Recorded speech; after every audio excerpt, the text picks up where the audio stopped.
Morning, traders. Let's start things off like we usually do. Dollar, it's rolling over, but it's coming back down to that 21-day exponential moving average.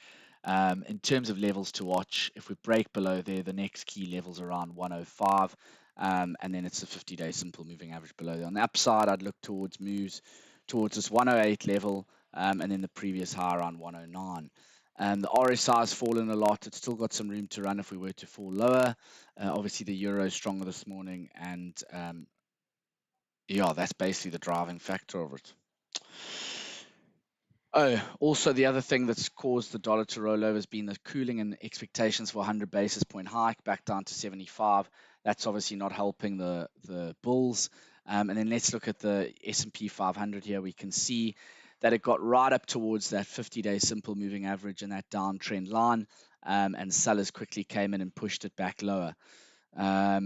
In terms of levels to watch, I wouldn't be turning bullish unless we break above there. But on the downside, there's 3.8 quite important, and then below there, there's a bit of support at around 3.7, 25, 3.730. Moving on to the euro, the sources out this morning from Reuters about discussing a 50 basis point hike for this Thursday's meeting is causing a pop higher. In terms of levels, 21-day exponential moving average, get above there, then I'd be looking at this 103.5 where we saw support, touched it multiple times, now turned resistance. The RSI's rocketed higher. We've still got some room to run, but the bar's now a lot higher for a hawkish surprise, with 100 basis points of hikes priced through September. We still got messy Italian politics, confidence vote for Draghi tomorrow. If he loses that, do we get a snap election? That's negative for the euro. And then obviously there's Nord Stream 1 pipeline maintenance ending on Thursday. Do they turn the gas flows back on Russia?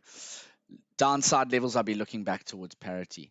Let's look at cable. We saw some strong employment data out this morning. The unemployment rate falling to 3.8%.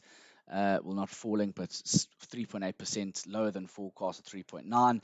And we saw big employment gain, much higher than expected. And average earnings, excluding bonus, came in 4.3% in line with forecast. So we got that 21-day exponential moving average.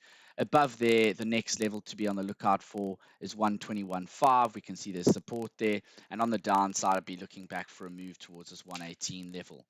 RSI still got some room to run on the upside. Euro GBP, it's having a solid bounce. We're moving higher. We're up to that 50-day simple moving average.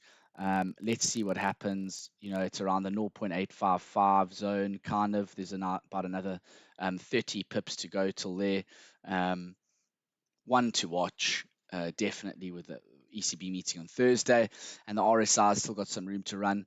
It'll be interesting. We'll probably get a little bit of a range play between here, but if we get a hawkish ECB, we might push higher above there, back towards the 0.86 level. Dollar yen, been rolling over a bit with the weaker dollar. I think the next level of support is around here, around 137. 21-day exponential moving average on the upside. I'd target moves back towards just shy of 140, around 139. 139.5. RSI's moved out of overbought territory, so still some room to move higher. We're moving back into that yellow support resistance zone here. Aussie surged higher today, with the positive risk sentiment, and we also got that 50-day simple moving average within that zone there around 0.692 and 0.7 kind of. So back on the downside, be targeting moves back towards 0.6675 and then 0.67. The RSI still got some room to move higher. Let's go on to gold. We can see gold sort of bottoming a bit here as it got down to that low of around 1.7. The RSI is still in deeply oversold territory. Can it push higher? The weaker dollar is probably helping, but higher rates is feeding through to higher real yields, and that's keeping gold subdued. In terms of levels to watch on the upside, I'll be looking towards a move back towards 1.750, the bottom of that recent range support. Crude had a nice bounce with the bottom of its range support at around $100, back up to around the close to the center of actually it is the center of the range. The 21-day exponential moving average acting as a bit of resistance there for now. The RSI still got some room to run. The next level would be 110, and then above there, the 50-day simple moving average close towards the top of that range resistance. On the downside, 100's the level to watch. The round number 105 could attract some stickiness too. I hope you've enjoyed this week's Technical Tuesdays. There's lots of vol and lots of opportunities to be traded. I'll see you next week for another episode. Thanks.